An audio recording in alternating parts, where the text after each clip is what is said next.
Actually, whilst there is relief for them, there is not relief for the rest of you. We move straight into another panel. So yes, if you do need a quick comfort break, make a run for it now. But otherwise, I would like the next lot of panellists to please make their way to the stage. Could I ask one of the people in the black t-shirts to get me some clean glasses from down the back for the table? And whilst I'm getting the panellists up,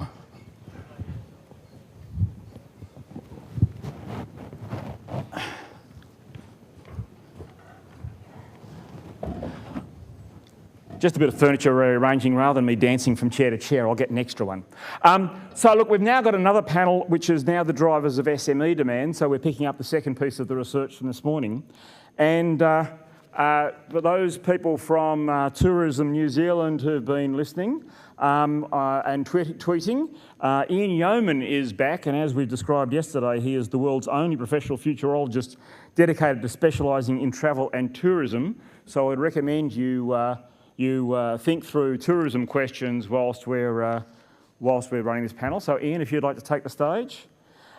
He's joined by Stuart Birch, who founded Education Personnel in 1995, which is a firm that recruits education personnel. And if Stuart could join the stage. The third member of our panel is David Brebner, who's the founder, CTO and Executive Director of Unlimited Realities, which includes expertise, which includes advanced computer graphics and machine vision and a whole lot of other spooky IT-y stuff. And so please welcome David. And finally, Vincent Hiringa, who is the Director of HB Media, one of Australia's leading business, did I say Australia's? New Zealand's leading business commentators. He's co-founder of Ideologue, the country's biggest circulating business magazine. Unfortunately, folks, we at this session have returned to our form of yesterday and have yet to have another all-male panel, but please forgive us for that. I didn't organise it, someone else did. At that point, we are going to structure this in exactly the same way for 5 minutes introductory comments by each to this time talk about what are the drivers for SME demand of high-speed broadband. With that, I'll pass over to our first of the panellists, Ian Yeoman.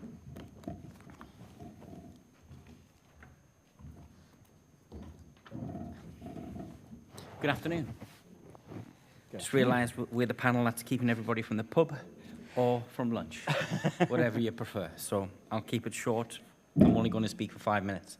Tourism's changing. And we look at a digital society, and tourism, as within the experience economy, is one of the biggest applications in the terms of tourism and where it's going, in the terms of a consumer device. So I'm just going to touch on very, very briefly some of the examples of some of this change and what's happening and how the consumer is changing. I'm actually going to play you a video of what South Korea is doing, because South Korea is one of these advanced technological societies.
The Hari 2010 campaign by the South Korean Tourist Board focuses on, it's 5 or 6 different adverts, and they've been abridged there, where they've taken 12 famous people within South Korean society and embedded them within the adverts or within some sort of game to create them.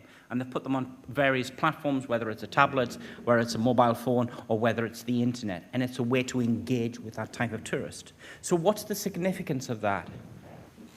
The significance is quite simple, because how tourists engage with social media and a digital society has changed. Once upon a time, you went on holiday, you took your Lonely Planet guide. What this campaign does, as somebody's watching that advert, they tag.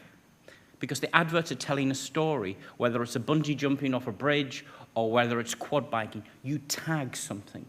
And as you go along, and you as the tourist can put in a series of tags and then download that itinerary to your own mobile phone. So you've got your own personal itinerary, whether it's a place, whether it's a restaurant, or whether it's an activity. So you're downloading something.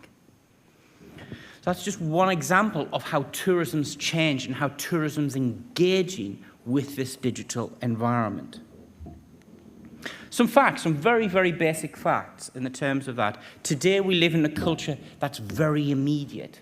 I recently went on my holidays this Christmas, my summer holidays, and I had 2 days in Hamner Springs, 3 days in the vineyards of Marlborough. And there's a problem with trying to make bookings. Basically, went onto the internet, using my tablet. I'd like to stay at this bed and breakfast in Renwick. Made a booking, make an inquiry. End of the day, though, I couldn't make that booking there and then. They said they would come back to me tomorrow. Basically, you live in an environment today of our immediacy culture. If you can't engage the consumer today and sell it there and then, you've lost that opportunity and lost that business. And because of slow bandwidth, there's lots of businesses like that. Today's consumer will not wait for you, it's there and then. Basically, with social media and advertising, society's changed. Consumers that are going to your website are they're giving you loads of information. So you are building up customer loyalty and a strong database to use it for future opportunities. And this is a quotation from Claire Hannand, who's one of the research managers with Google, who was presenting at the Futures Conference last year.